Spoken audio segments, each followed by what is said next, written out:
அதான் நான் என்ன சொன்னேன்லங்க, இந்த சமூக வலைதளத்தில் நான் ஒரு நண்பர் பதிவு போட்டிருந்தாரு. இந்த 9.5 வருட ஆட்சி இருக்குல்ல, இதுவே ஒரு மிகப்பெரிய தேசிய பேரிடர். அதனால இது தனியா ஒரு பேரிடரும் அவங்க பிரிச்சு பார்க்க மாட்டேங்க.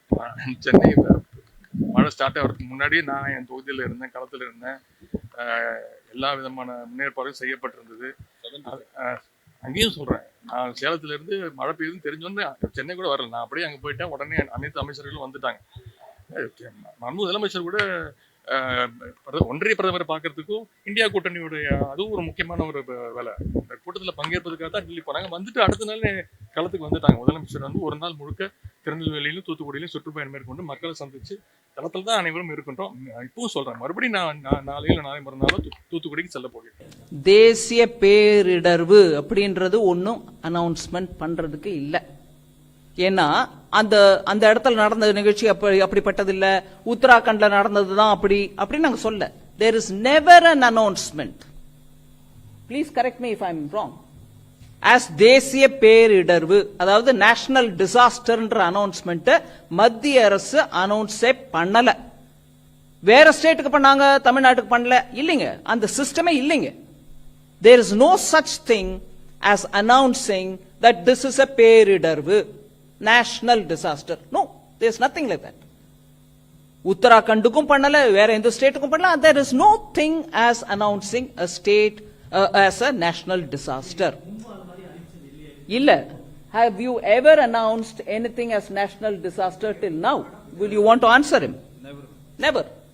அதனால ஆனா ஸ்டேட் லெவல்ல ஒருவேளை ஸ்டேட் ஒரு டிசாஸ்டர்னு டெக்ளேர் பண்ணோன்னு விரும்பினாங்கன்னா அதுக்கு வேணுங்கிற கைட்லைன்ஸ் இவங்க கொடுத்திருக்காங்க. எதெல்லாம் அனௌன்ஸ் பண்ண முடியும்? பெஸ்ட், ஒரேடியா என்னெல்லாமோ ஒரு விதமான பூச்சிகள் வந்து பயிரை நஷ்டப்படுத்திருச்சு பெரிய பெரிய அளவுல அப்படின்னா அதையும் அனௌன்ஸ் பண்ணுங்க. வெள்ளமா அனௌன்ஸ் பண்ணிக்காங்க. அவங்க would you want to explain that you've given guidelines for the states to announce any disaster that they think they want to announce? Do you want to explain that? Yeah. Jindal ji. Yeah, hello. So, we have issued guidelines which governs the State Disaster Response Fund, National Disaster Response Fund, right?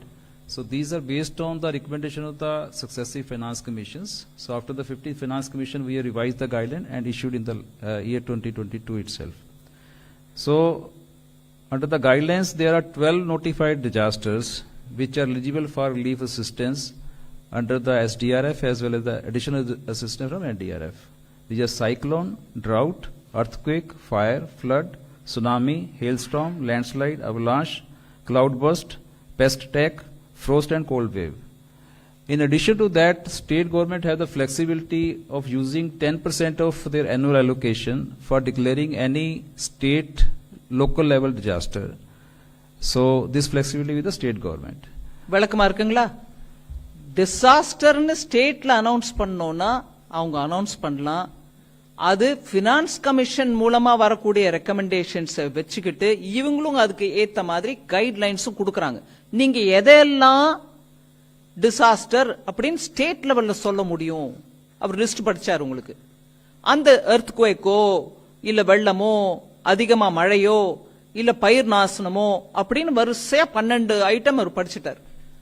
அத நீங்க உங்க ஸ்டேட்ல வேணா finance கமிஷனும் அதுக்கு recommendation கொடுத்திருக்குன்றதுனால announce பண்ணிக்கிட்டு உங்ககிட்ட இருக்கிற அந்த ஃபண்ட் இருக்கு பாருங்க, ஸ்டேட் டிசாஸ்டர் ரிலீஃப் ஃபண்ட், அதுல இருந்து 10% வரைக்கும் எடுத்து இதுக்கோசம் உபயோகிக்கலாம் அப்படிங்கிற கைட்லைன்ஸும் கொடுத்திருக்காங்க.